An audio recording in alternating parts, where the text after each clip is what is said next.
Welcome to It's What Our Characters Would Do, the podcast where a neutral good ranger and a chaotic neutral warlock talk about RPGs, roll funny dice, and give away some sweet loot.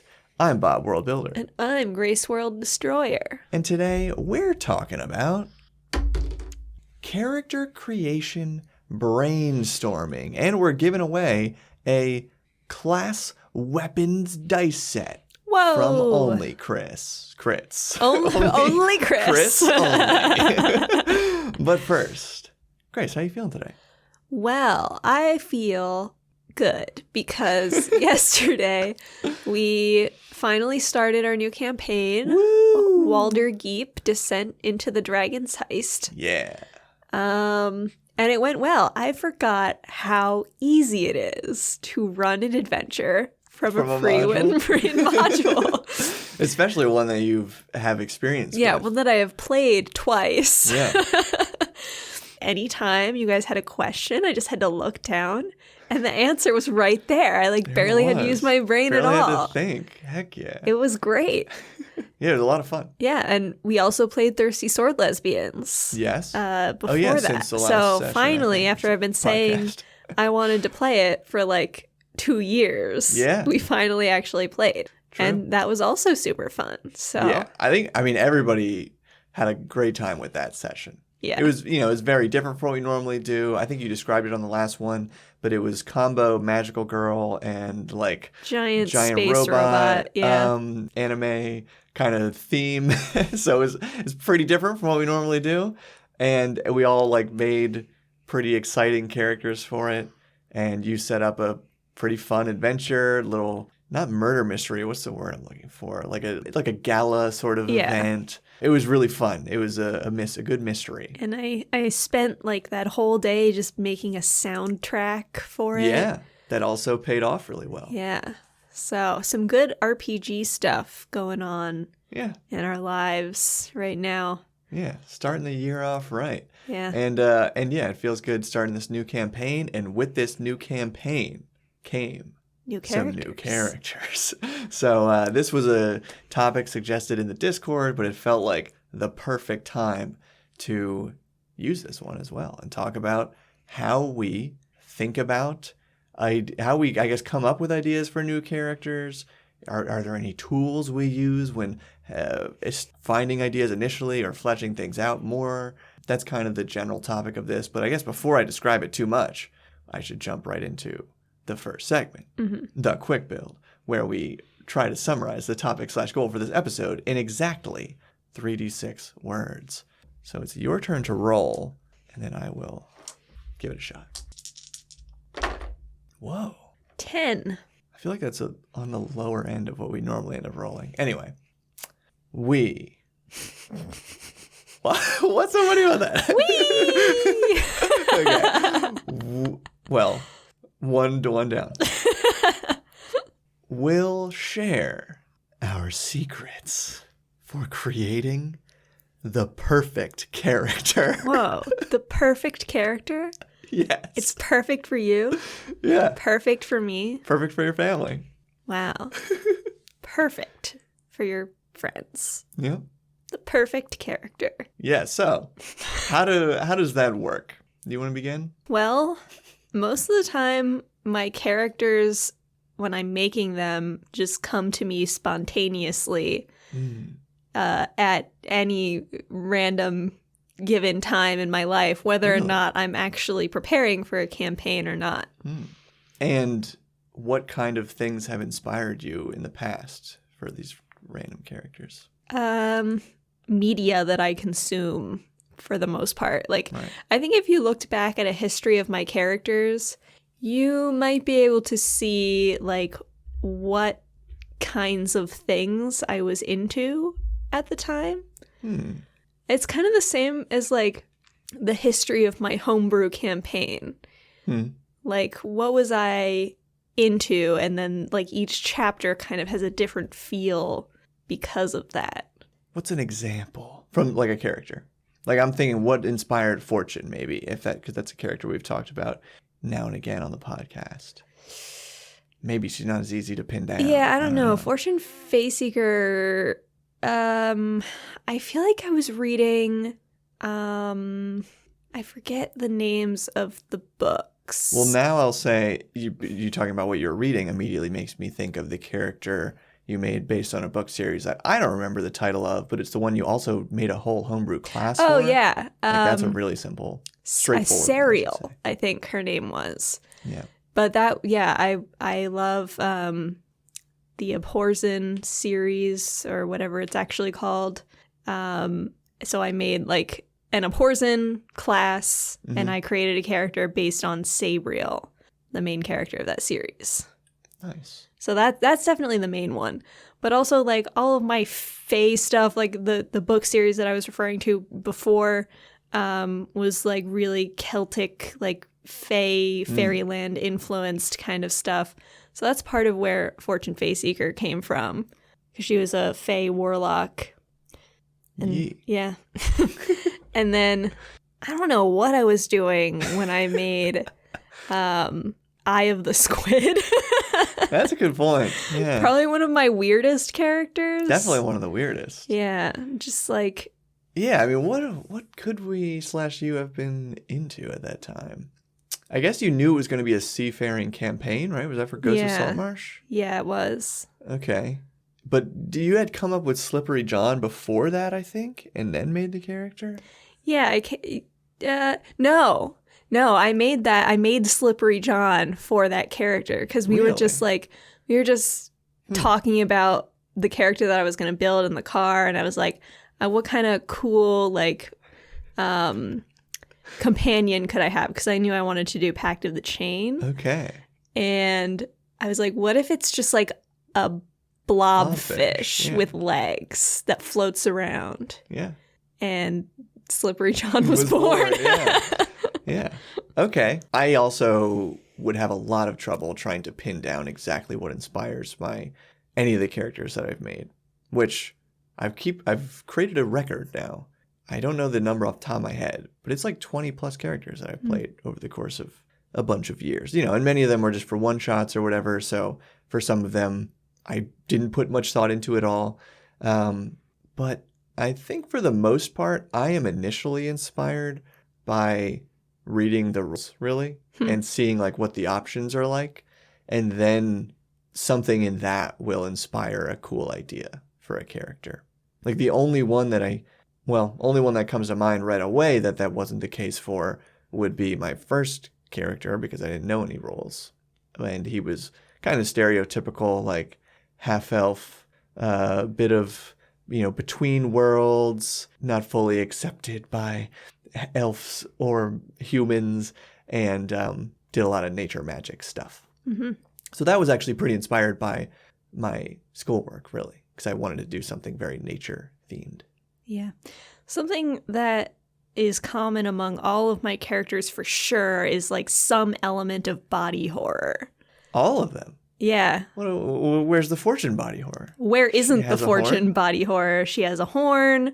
Her eyes like changed. She got different legs. Like I guess her body was just like transforming, and she didn't necessarily have a say in what was going to happen to her. And that's where the horror comes in, is like she didn't get to choose the way that her body changed. I guess. I think because it's like you still chose all those things. I still chose, but Fortune Faeseeker, the character, did not choose those options. Yeah, true. My character, who probably had the most physical change, was also my first character, who ended up with the legs of a tiger. Legs. But he chose that. Yeah. Although it's also hard to divide how much that was him versus me, because it really was just our DM presenting a bunch of interesting, like, transformative, body augmentations, you could say, that we knew had different mechanical benefits. And for whatever reason, I chose that one. I think probably my only exception for that would be Delilah Bloodskull, the blade singer, half orc, half elf. She had really long ears, but I wouldn't say that's really horrific in any way. Long, like pointy ears, or like the lobes hanging? What do you mean? Really like really pointy ears, like longer than even a regular elf. Like in my brain, I don't know why I decided this, but half orc plus half elf just equals, doubles the years. Doubles the length of the years. It's a multiplier effect. Yes. Okay. Do I have any other? Yeah, as far as like initial inspiration goes, I feel like that's kind of it's really vague for me. Honestly, I think it mostly comes from seeing cool combinations in what's presented to me in the rules more so than something coming from outside. But I guess that's become more of the case over time, where I kind of went on a progression from taking stuff from my own interests. So that's why my first guy was just really into like naturalism. I don't know if that's how you want to phrase it, but like sourcing magic from the natural world. And then, one of my first characters after that was Bo Honeyman, the Ranger, who was also very like along the same lines as that. And then I feel like it progressively got more based on the books, whereas now I've just circled back to the new character I just made. Well, really isn't a new character, is one that I played before in a campaign that you ran for a couple levels, and just decided like, yeah, this is a character that I really like. It also fits really well with the current campaign we're playing, and it's like something I want to add more to the backstory of just by playing it more, doing more with the same character that I already really liked. Yeah, I think we're both. I'm more of a character recycler than you are. I've recycled a couple characters at this point. Like I've played Delilah multiple times. I've played Eye of the Squid multiple times. Yeah. Fortune became like an NPC that I use. Yeah, she's just canon now. Yeah, like in everything, in everything we do. I like her. She's neat. Yeah. I mean, and that's the thing. I want to do the same thing, and I feel like we've talked about this at some point before. But I really like the idea of just having a handful of characters that cover different archetypes depending on what I want to play, and like that's who I am then when I'm playing these games. So it's easier to role play because you've have so much experience with them by building it up over time, even with like multiple GMs, multiple groups. But like some of these elements of your character can stay consistent.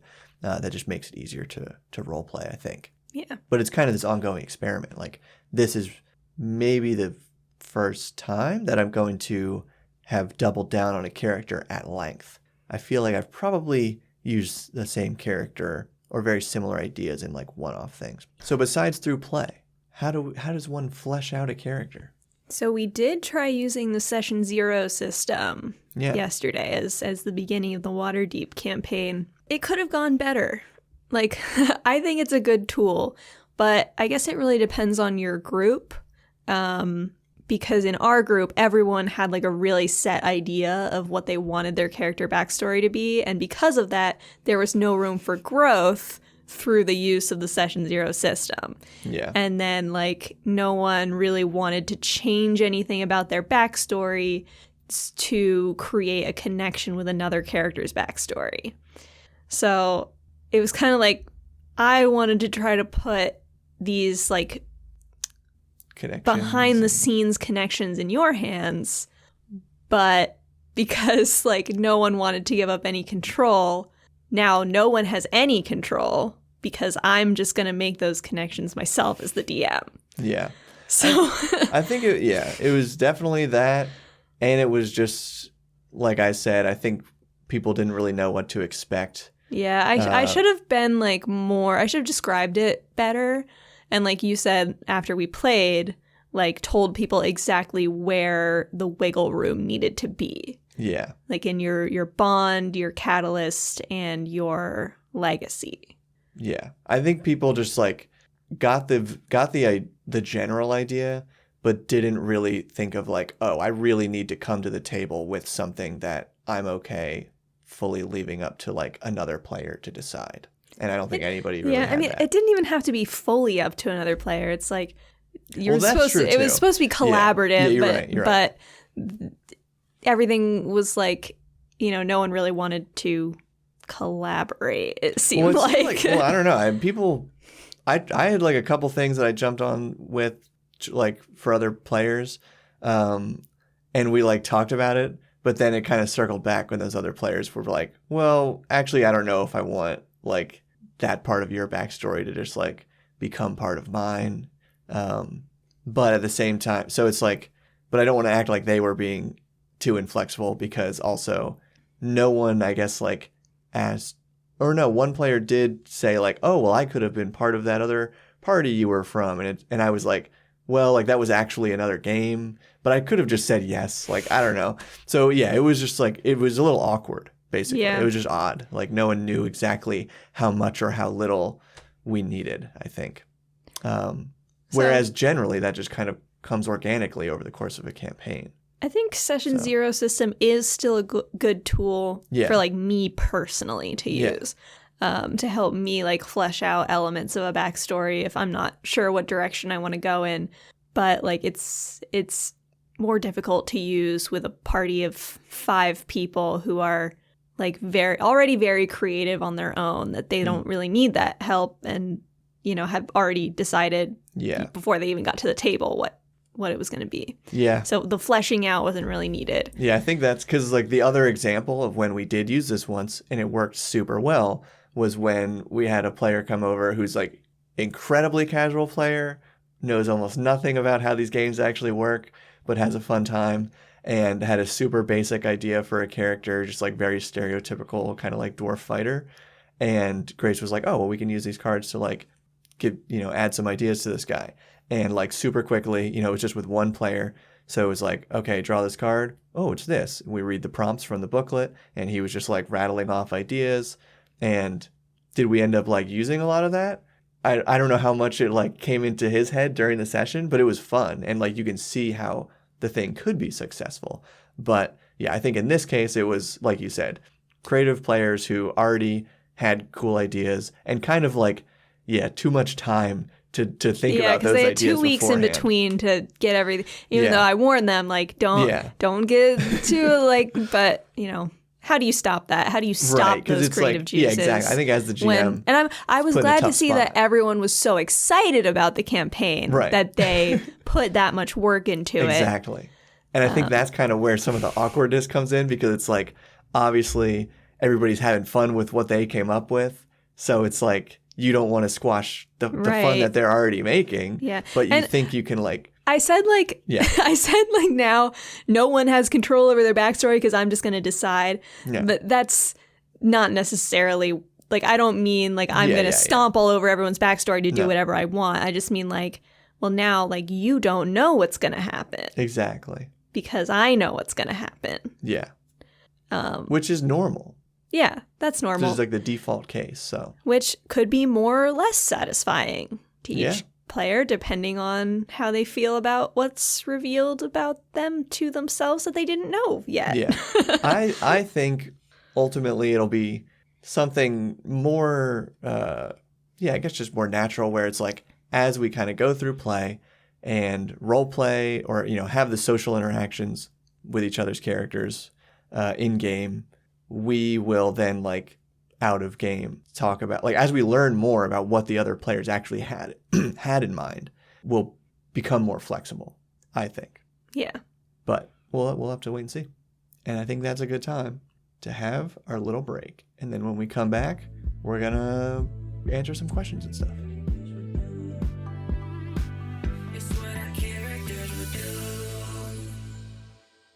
We're back, and I actually kind of want to very briefly summarize how to make a perfect character, and that is read or watch cool things and probably know a little bit about the rules or have a cool GM who's going to let you homebrew in some cool stuff to make your cool idea still heroic in the game. Yeah. Don't be afraid of using cliches and stereotypes. Oh, yeah. Anyway, so I think one of these questions might have talked about stereotypes, so we'll get into it. Now it's time for a random encounter, where we roll to read your stories and questions generally about this topic, and the person who wrote our favorite story or question takes home the sweet loot. 9. Numero 90. How do you guys come up with names? I feel like every name I think of is lame. Tiefling names are extremely easy to come up with. And I love tieflings. So is it called like an honorific or something? It's I think it's just called a what is it called? It's called a name. It doesn't matter. No, like, it doesn't matter. Yeah, there's a special name for it, but these descriptors that would normally be like someone the blank. It's just it's like the blank it's part is like the a whole noun name. or an adjective. So fortune, right? Fortune. There you go. Fortune face eater. Yeah, that's not her real name, but sure. But those are super simple. But both of her names are tiefling names. And I think I'd like to approach this. So last night, I don't remember if you were already sitting at the table, but Dan was like telling me how he was still kind of between some names and like wasn't sure what he wanted his character's name to be. And he, the first one he told me was the one he ended up going with. And I just said like, well, yeah, that's good. Like, it's a good name. But I also said that adventurers can and probably should have like more than one name. They're going to be known by different things for their different deeds or different places they travel. And things like that. Yeah, so I think it's fine to change a character's name partway through an adventure. It just as a way to also symbolize how the character develops over time or, mark deeds that they've done. We had, I think that was in Out of the Abyss. We had Beryl, who became like Beryl, the 1,000-foot giant or something because he fell 1,000 feet and survived. So you kind of add things or change things over time. But as far as initial names go, how do we come up with them? I don't know. They just kind of like come to me. I'm just so good at like coming up with cool names. Sometimes I look up a word that represents that character and I translate it into Esperanto and then I move some letters around. I rely heavily on translation of things. Yeah. Always Esperanto. I use a variety of things. But I would also say just the way I'm reading this, I feel like every name I think of is lame. I think it's also just about like embracing what you come up with. Yeah, I just spent an entire campaign playing as a character named Leafy Doot. Yeah, we had some really silly named NPCs in that campaign that I think we've already talked about enough on the show. Maybe it's like a little bit of don't take it too seriously, and then grow your love for that name over time. Mm-hmm. Yeah. 1. How do you start your character? Do you start with stats and work forwards? Do you start with class, race, and work backwards? Or my preferred method, starting with a concept, a pacifist bard cleric multiclass who just performs, prays, cooks for, and heals the party? Or some mysterious fourth way? Enlighten me, please. I usually come up with a concept. Your concept and first. The class isn't even necessarily part of that concept. Yeah. Like, I come up with the character feel first, and then figure out what class would fit that. And if I'm multi-class, then I decide that, and then, figure out which class comes first, like what's just a dip, and go from there. Yeah. I feel like I've done each of these. Like, obviously in DCC, you just have stats at first, because that's like part of how the funnel's supposed to work. But I think, as I described earlier, for me, it's usually a combo of seeing something about a class or a race, or, in 5e, a subclass too, even. And then that inspires a concept that then I might end up sometimes choosing a different race or class still. But oftentimes initiates, like that first seed probably comes from the book, a rule book, and then goes back and forth between concept and choosing those things. Yeah, I'll do that too. And like images also. Like Fortune was inspired by the picture of the mastermind rogue in Xanathar's Guide. That's cool. I don't know if I knew that. Yeah. Next one? Next one, yeah. 8. Number 8. Do you think being a YouTuber has made playing D&D more or less fun? I feel like playing so much of it is the total opposite of most players' experience, as well as the change in mindset since you're playing for an audience. I can imagine it could get tiring after a while, so hypothetically, if you choose one TTRPG to replace D&D in popularity, what would it be? So, has it affected my experience? Definitely, because all the time when I'm, reading things quote-unquote for fun, or like buying a new book, I'm also thinking, like, there's always some part of me in the back of my head that's like, oh, should I make a video about this? Like, that'd be a good topic? Would people be interested in this or not? And then if not, sometimes it I don't know if I could say it's like pushed me away from certain things. I guess it has in the past, where previously, like, I've made videos about stuff that I was really excited about, but, you know, classic case of then it gets terrible views or whatever. So then it's like, oh, well, even though I really like that, probably not going to make any more videos about it. You know, you really got to balance those things, basically, as it is a job. I guess on this channel, where it's, you know, we don't really make any money off of this, it's like we could talk about whatever here. So yes and no.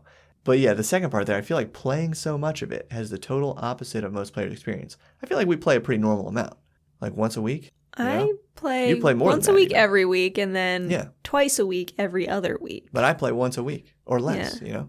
So I think with like little one shots here and there actually, for you, because you stream with people and and this is probably coming off of the fact that maybe they saw the video I recently did, where it's like, yeah, I did play 15 different RPGs last year, which is a silly amount of games compared to what most people would do. But we did also spend one weekend where we just played like right. 5. We so like 3 or 4 came from one weekend.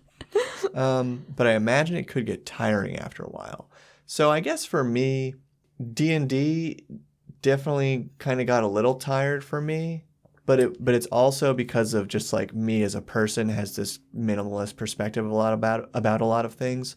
And so when the only new and exciting stuff about D&D is like, oh, they're just dropping like 10 more subclasses on us that I don't feel like I want to learn.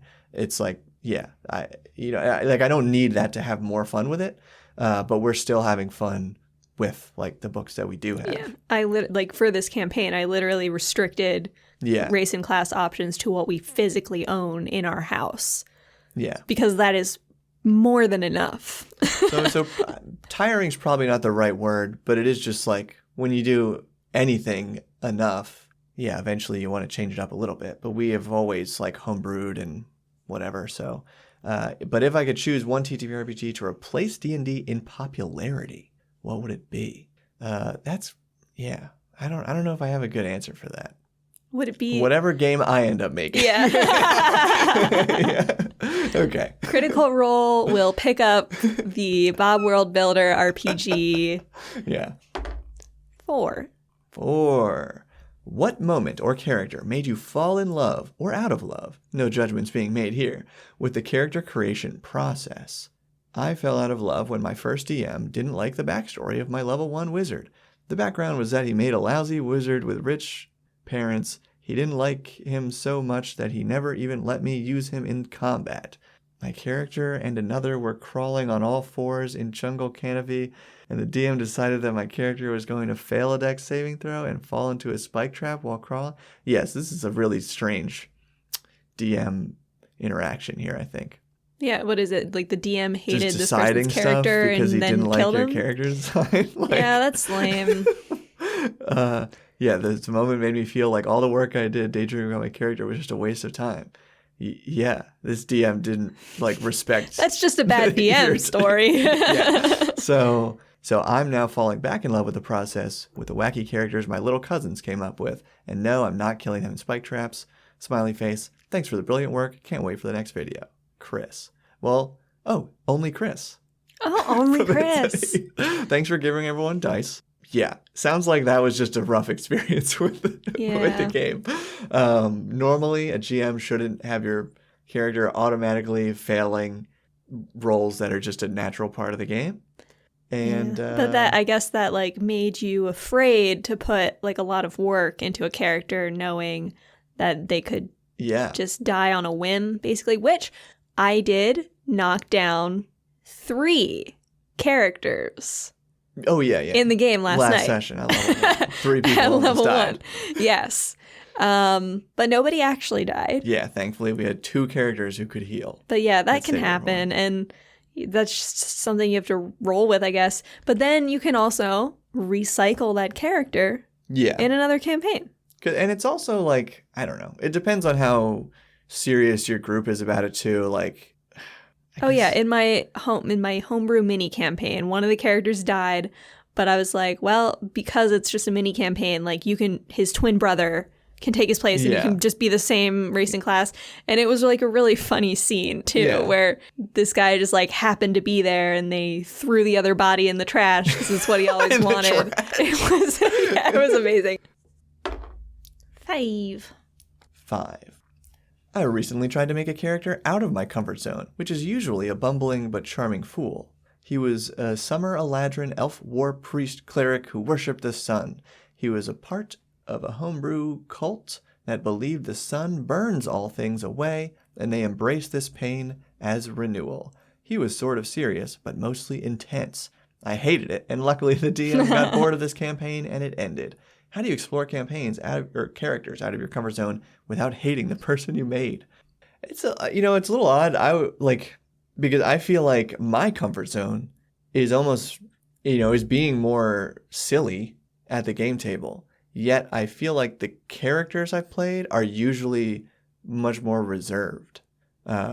So that's like an odd contrast that I'm like noticing, where my actual, I'm never playing in my comfort zone, but for whatever reason, that means my actual comfort zone for roleplay is to like leave the jokes and stuff as a fourth wall thing rather than in the game. I think my comfort zone is probably just being shocking in some way, which is it sounds like not a comfort zone. So I don't know. Sounds like making everyone else uncomfort zone. Not like, I don't know. As far as I know, the way that I express myself doesn't make people uncomfortable. Right, yeah. But Grace is not a problem player. No, that is not my goal. Is not to upset others. It's to shock them. It's to disturb them. Yeah, I mean, I don't know. When I'm describing like one of Leafy's animal transformations and someone goes, "Oh, gross." Yeah, but I think it's like, also, "Oh no." it's definitely also from the aspect of it being kind of funny. Yeah, like comic relief. You're not actually trying to creep somebody out or make them like uncomfortable. Yeah, comic relief shock, I guess. Like Leafy definitely did that. Absurdist comedy. Yeah, maybe. Eye of the Squid had like a neck that could go like become really long, like a green heron was the inspiration for that, and like had these giant cuttlefish eyes. Was like 4 feet tall, just like this little cat person running around smelling like fish. Yeah. But I think just like being a weird. That's my comfort zone. Yeah. Being a weirdo. Because I'm just like, I'm not like other girls. So I can't play a character that is like other girls. But yeah, I mean, I don't know. I don't think I've ever played like a downtrodden character either. Yeah. So I think the answer is don't play characters outside of your comfort zone. No, or feel free to try it. But it's like, then if you end up hating it, do something then else. Then obviously play something different. Yeah, change your character. There's no pressure to... I hate it when someone like continues to play a character that they clearly do not like, but refuses to change it. Yeah. Like, just change it. It's better for everybody. If you're not having fun, don't force yourself to try to be comfortable with something. 3. I realize I haven't said names for like any of these. So I have to ask, have you ever played an evil character? And if so, what were they like? I have to admit it fully to the world, I have an evil character problem. As a forever DM, it seems I can never step out of that role of playing the monsters, so my absolute favorite characters to play border that evil line. My most recent character completely stepped over that evil line as we were playing in an all-evil characters one-shot. I played a truly awful Dragonborn conquest paladin that used his attendants as human shields thanks to a quirk of the ceremony spell and the night background in D&D 5e. The worst part is, despite I know how horrific this character is, I still had a blast playing them. I don't know if that says something about me or what, but regardless, I had fun and my group gave me this opportunity to explore a different type of character. I have played 2 evil characters. Eye of the Squid and a tiefling, also conquest paladin, because I think that's a really cool evil class that is playable. Yeah. I feel like I've talked extensively about how you can make evil characters work. We definitely did a whole episode about this a while back. So, I mean, the question was just, have we ever done it? And if so, what were they like? I've done 3 evil characters. Because in the end, my character in Icewind Dale was cursed to become evil. Oh, true. They became evil eventually. Yeah. And she probably didn't really realize it, but it definitely made her like more brutal. And my paladin character didn't think she was evil either, because her whole thing was just like protecting others. No matter the cost, her friends will be safe. No matter what she has to do to anyone who threatens them. Yeah. And then Eye of the Squid, she didn't have a brain. Instead of a brain, she had a part of a great old one, like in her head, that ate people's souls. So she was really just like an extension of an evil and wasn't really aware of anything. So it's pretty straightforward to play. Pretty straightforward, yeah. Yeah. Just like one goal. I'm looking at my list of characters now as well. And I had recorded their alignments simply as lawful, neutral, or chaotic. And so the chaotic characters I played are a thief, this halfling thief, Ori Underbrush, as UGM form. He wasn't he didn't do anything evil. And we were pretty much just in a dungeon that whole time, so he didn't really get to like beat too chaotic either, I think. My wild magic sorcerer, who was just kind of chaotic because magic. My bugbear, who died instantly at level 1. Another rogue that I played. I feel like that one, Promise, was probably the closest to evil that you got. Well, no, I think the closest to evil that I got was definitely the character I'm playing now. Oh, no, yeah, that too. Who isn't really like evil anymore, sort of. We're going to explore that more, I guess, as we keep moving in this campaign, because we only had the one session with him again so far. But yeah, he was like, not exactly a murderer, but like he totally would be. Because he had to kill things as part of a pact, essentially. Yeah. So he tried not to kill humans, mostly because of the trouble that it would cause. But if he had to, like, he would. Yeah. If like the opportunity presented itself. He was just kind of down for whatever. Yeah. And DTK, down to kill. Yep. All right. So yeah, I mean, I do like evil characters, and I think it's totally possible to balance them with a good party. Yeah. Yeah. Yeah, like the stigma is definitely overblown. Yep. 6. I've been playing for over 30 years, and character creation has changed massively. In my early days as a player, it was more discovering your character rather than creating one. Nowadays, people come to the table with an entire concept before even rolling stats or choosing point buy. But I've noticed that most players don't want to have a character that's not necessarily good at something in particular. Everyone wants to be awesome at everything all the time. I create my characters with specific flaws and weaknesses based on the concept I have in mind. I find it makes for more teamwork and far more interesting characters. In your own groups and tables, which approach do you take? And what is your opinion on flawless characters? Yeah, they're boring. Yeah, you gotta acknowledge that you're gonna have some kind of weakness. Yeah, and I think, I don't know. I don't know if we've ever played with anybody who is truly like trying to be good at everything. But yeah, I mean there have been bits and pieces here and there. Yeah. Where it's like, how come my character can't do this thing with this cantrip? Oh, it's like, sure. But it's like really stretching. Because it's a cantrip. Yeah. Is why you can't, blow up a whole room with it, Right. I think we've stated our opinion on flawless characters. Yeah. Have flaws. Flaws are, what make any character interesting in all of your fiction. Flaws. Yeah. And for sharing our favorite story/question, this episode's loot winner is Mammoth Bronco, for asking about the comfort zones, really making us think on that. Great question. You're going home with a class-specific set of dice from only Chris. And if you enjoyed this episode, please share it with a friend and clap that like button. Make it clap. Please subscribe and consider supporting the station directly by joining as a YouTube channel member or as a patron. Our members and patrons get early access to every episode, and patrons get other cool rewards, including a private RSS link to listen to your favorite podcast platform. Thank you for your support, and keep building. Stop building.